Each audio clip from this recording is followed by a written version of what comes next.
The Joe Rogan Experience. Is Nick taking fights? He announced on his Instagram that he has big news about a fight. On his Instagram story, I guess. Did you see his interview with Ariel? Yep. What'd you think? What'd you think? I didn't think you looked happy. No. I thought, it was real troubled and a lot of rambling. I mean, a lot of thoughts trying to get out of his head. A lot of rants. I think, it's like. But have you ever watched an interview and been like, oh, damn, that was. With him? Yeah, like No. that was super clear. Look, I mean, I don't think that's his jam. No. His jam is fucking people They up. talk about that. Him and Nate, they're just like, it's a don't little. like- I know. It's tough because again, we kicked this podcast off with CT and stuff like that. So it's like, is that a combination of him fighting? Is that what's going on there? Those are the years of the wars, or is that just him? We don't know. But I don't know him well enough. But I know guys, that are in that same era that are having real problems now. Big time. I mean, you got to remember when he was fighting in Strikeforce. God, you remember his fight with Paul Daly? Oh, Jesus my God, Christ. dude. How about his Cyborg fight? How Phenomenal. good was he, man? He was so good. Nick, how about his Frank Shamrock fight? Holy fuck, man. It's a shame what happened with him and his brother in the UFC. We didn't get enough of it. Well, the big thing, Nate didn't get appreciated enough. And after And he got fucked. Yeah. And I had always said that after the Conor fight, one of the reasons why those fights were so big was Nate. And for whatever reason, no one was putting that together. I'm like, this guy's a superstar.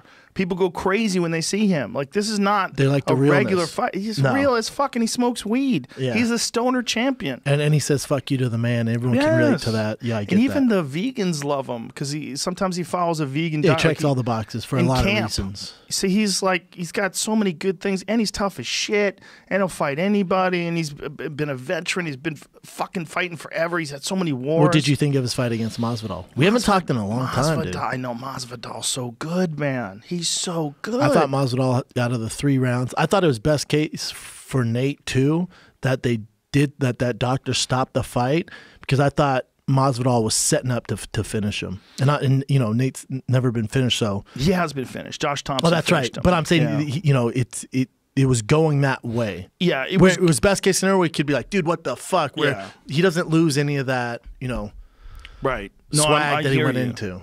Yeah, the Josh Thompson fight was more competitive up until the moment Josh landed that high kick. Correct, that high kick. It was a that's good right. fight. I keep think Josh forgetting was still that. winning that fight.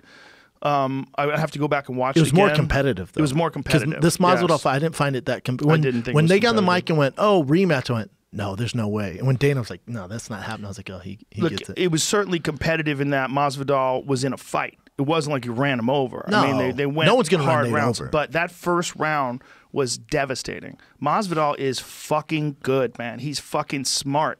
He sees things and he can act on things that other guys just either don't have the ability to, or they don't throw themselves in the fire correctly like he does. And then he gets out good. His defense is on He's point. good at everything. He stands straight up too. He's got a totally different style. Like when you see Masvidal stand, like he's hardly Not ever scrouched down, crouching. no. Dude, he stands straight up. He's got so much confidence in his wrestling takedown defense and his striking and his octagon IQ that when he puts it all together, he's able to fight with his best stand-up stance. He's fighting and he makes you aware very quickly that you're in danger with his hands. He's throwing bombs at your fucking head. Think about his experience, man. Dude. Think about the guys he's beat, and so now he's here. So when you talk to him, he's like, the belt, fuck the belt. I get the BMF title. Yes. He's like, Colby and Kamaru are just that. They're 3rd or 4th options for me, man. I'm looking at Nick Diaz. I'm looking at Conor. He's like, I don't care about the belt, man. I see why he would say that, but I think it would be a real shame if right now, in his prime of primes, he didn't fight for the title. I just feel like he's so close, and that would be. He's huge right now. Huge. Huge. You wouldn't rather see him fight Nick or Conor? No. Interesting. No. Well, I want to see first, no matter what, Colby and Usman. You're getting that. Yes. That's guaranteed. Super excited about that. Phenomenal fight. Once that's done, I want Masvidal to fight for the title. Whoever's got the belt, I think if Masvidal and Nate Diaz or Nick Diaz don't fight on the undercard, That'd be so dope.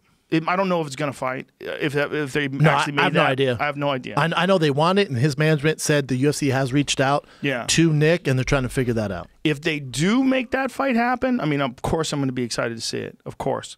But my thoughts are that right now we're experiencing Masvidal in this very strange zone where you see fighters enter into it, whether it's through this rededication or refocusing of his intent and his discipline.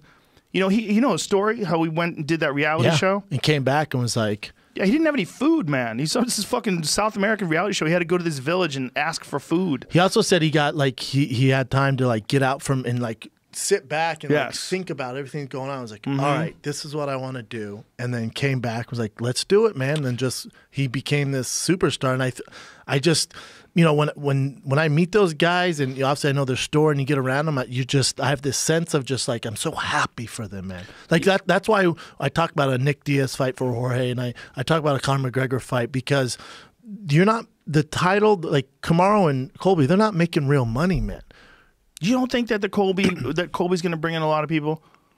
No, well, a record would say he doesn't. And I love Kobe's a fantastic fighter, but as far as ticket sales and pay-per-views, no. Let me tell you something. Who does? If I'm the UFC, this Colby with one big win right now. Like, see, he hasn't fought in a while, right? He fights Robbie Lawler. Before that, it was a whole year. Yes. So there hasn't been a lot of activity. Him and Dana hate each other. But his crazy shit talking with his $3 suit and his fucking MAGA hat and his book. And the strippers. If he gets through, right, yeah, and the strippers. Fantastic. If he gets through and he beats Kamaru Usman, and it gets on the internet and it becomes like a thing, he could be the next huge superstar.